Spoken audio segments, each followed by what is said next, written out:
State now. Bernie Sanders wants a debate here before the April primary. You going to agree to it?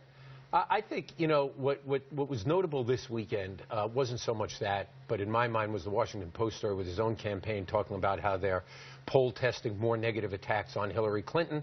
They're talking about running harsher negatives now. We saw them run negative ads.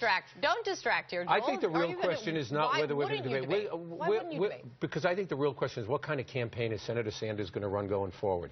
He pumped $4 million in the weekend before March 15th.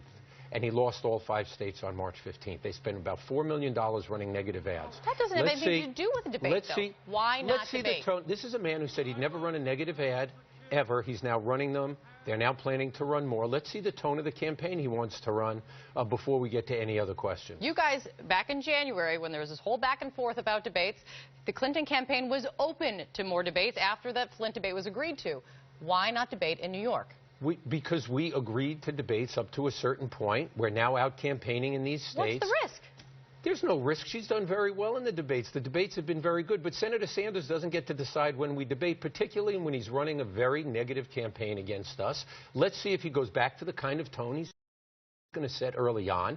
If he does that, then we'll talk about debates. But we're not going to talk about it. So no chance of a New York debate? I didn't say that. I said we're not going to talk about it. We're going to see what kind of tone he sets. If his campaign wants to run the kind of negative campaign and run negative ads like they did in North Carolina, in Illinois, all over the country on March 15th, that's going to be disappointing to a lot of Democrats who feel we have to start focusing on Republicans, whether it's Donald Trump or Ted Cruz, and about our differences so we win in November. That's what Democrats ought to be doing. That's what she's doing.